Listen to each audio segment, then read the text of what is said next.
Officially starting the Maine portion. I crossed into Maine a while ago, day before yesterday actually.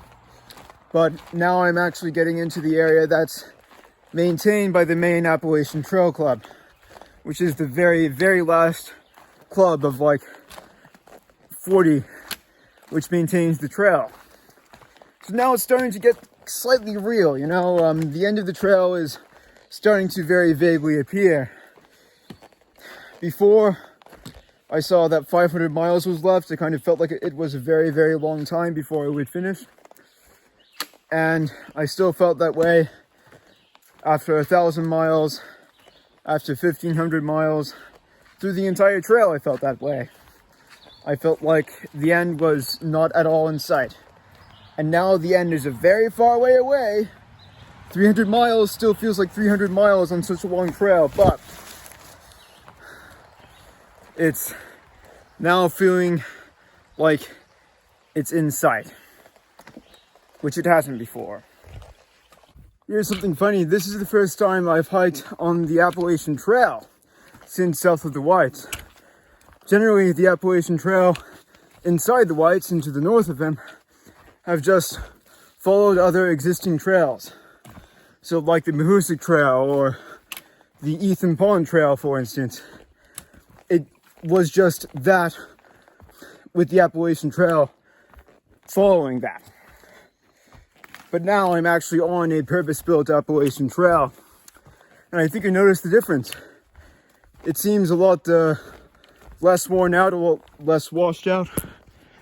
The trail is actually pretty nice at the moment, which I haven't really got in a very long time. While it's still rocky and rooty, it's contouring up a mountain. You know, you have the side up there.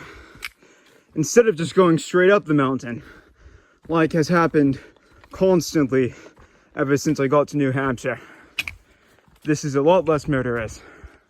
And just about when I was talking about how nice the climb was, I've got these stairs.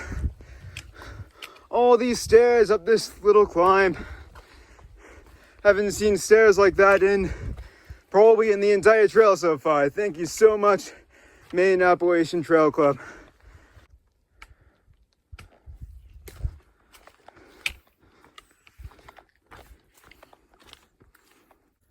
I've made it my goal to try and get through a single day in Maine without slipping and falling over. That's my big goal for this state. So far, I've completely failed. Yesterday I slipped, and already in the first half hour of today, I've slipped. These slabs aren't very fun in the rain.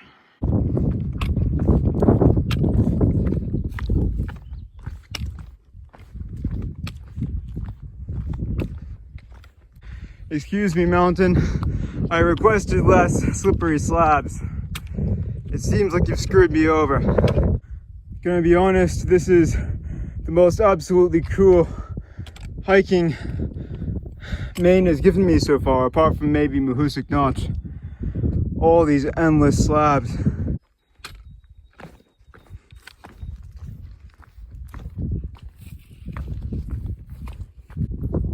Okay, wow. All right, Maine is getting pretty impressive. Well, this came out of absolutely nowhere. That's wild.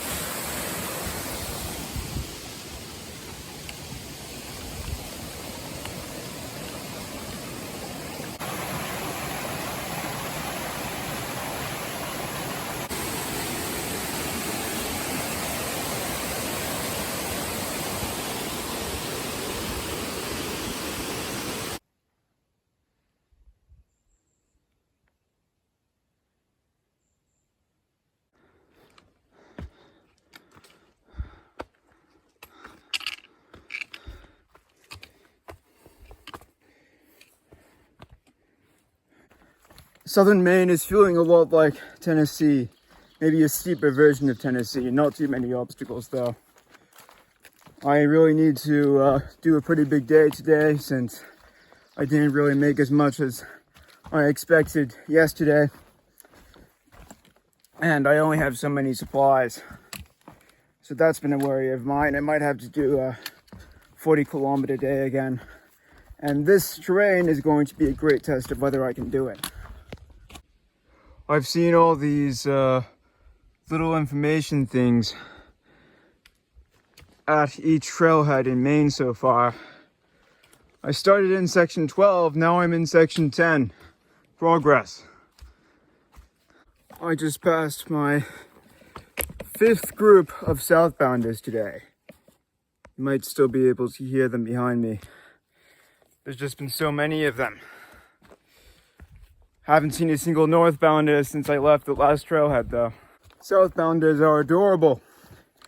They still have their chubby faces and they haven't lost their soul yet.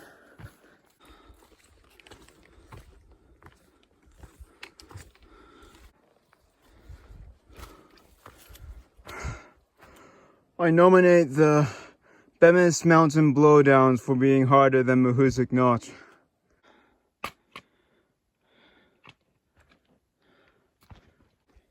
This trail has become kind of violent.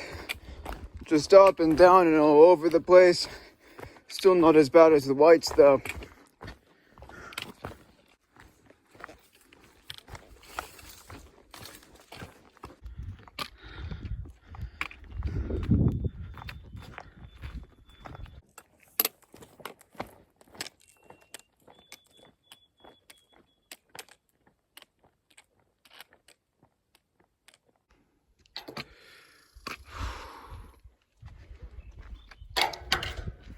End of section 10, start of section 9. I'm just gonna get some water and then find the first place to camp. Morning, I just pitched my tent beside the trail last night because I got to this campsite fairly late, so I just found the first spot I could.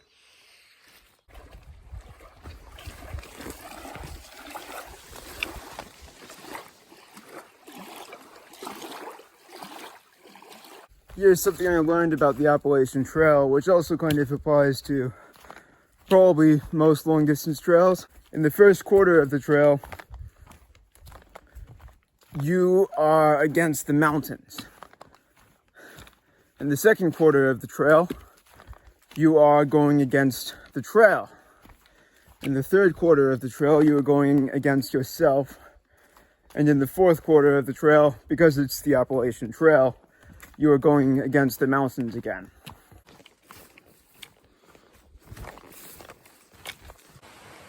Maine Highway 27, let's go! That's my goal for tomorrow because I need food.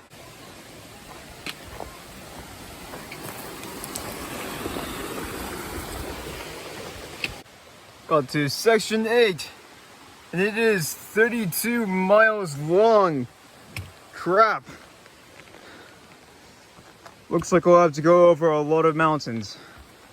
And also this is the remotest part of the AT probably so far, if it's 32 miles between road crossings.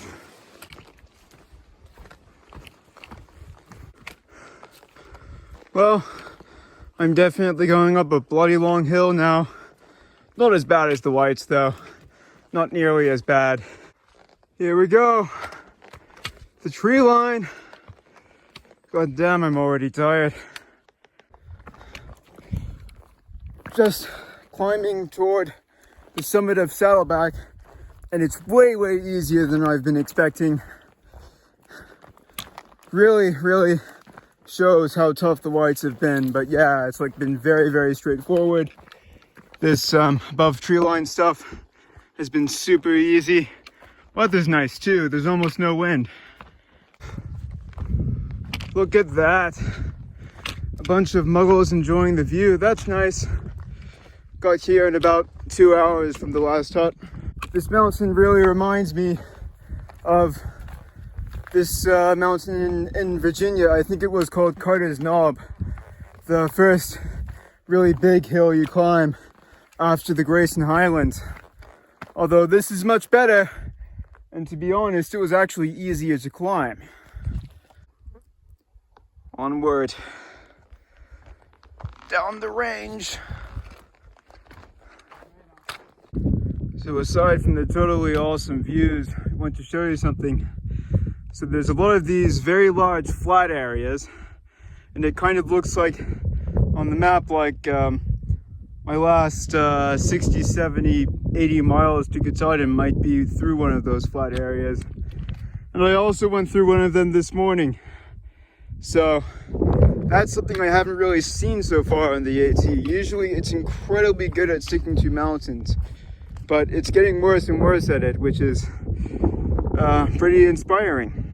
These mountains don't have the best view I've seen, but what they probably do have is the best pain to happiness ratio.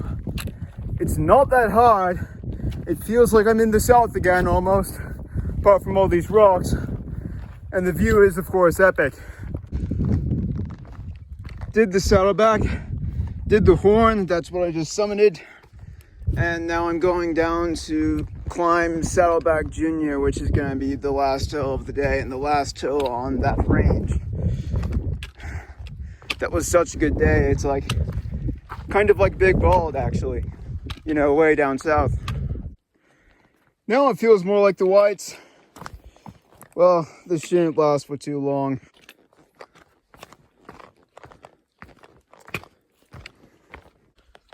Leaving the shelter at 8 a.m. The others staying here got up and left before I woke up, actually, around 6, 7. And I'm kind of worried that I should have done the same because I'm trying to catch a shuttle into my hostel. And that might not run too late in the night. I don't really want to get there too late in the night, of course. And I have a lot of mountains and a lot of distance between there and here, so I've kind of resigned myself to smashing it out within a reasonable time frame, and that's going to be pretty tough. I see these huge frogs and toads all over the place in Maine.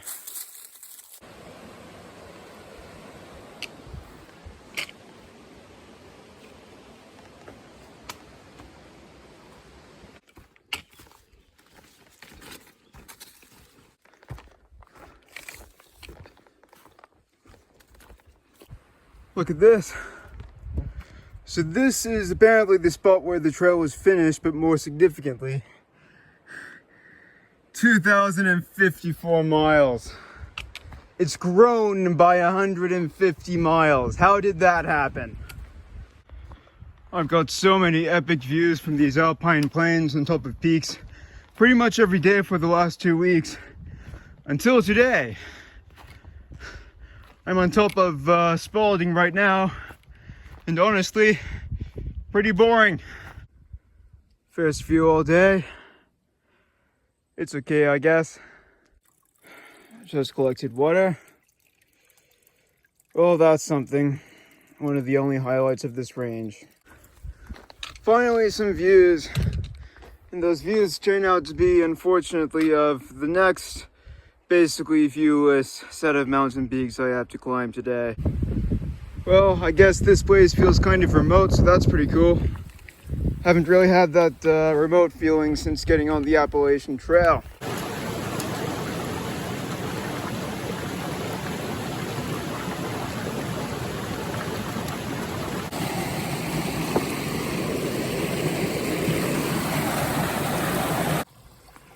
Just got some nice cave water.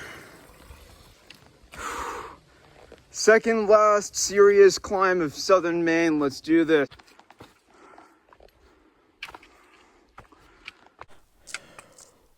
Last stupid summit of today. Last viewless summit. Well, there's kind of a view out there, I guess. Closer now. That's the town I'm trying to get into, and that's the hill range I'll try and conquer tomorrow. You know your standards have lowered when you consider this to be a really good trail. Made it! That was bloody fast too. I hit a 5 km/h speed for the first time since Vermont. Now I'm just waiting for the shuttle. I'm at the Maine Roadhouse right now and I'm absolutely loving it. Probably the most high quality hostel I've stayed at so far. Got all these different living spaces. Got this little place next to the bathrooms. And then go down a few stairs. And you've got the living room and kitchen downstairs. And you've also got the bunkhouse. So I have a little place to myself in the bunkhouse. And it's just lovely, this nice little place. So yeah, I like everything about this. I cannot really get there's the light. Yeah, probably my most highly recommended hostel I've stayed at so far.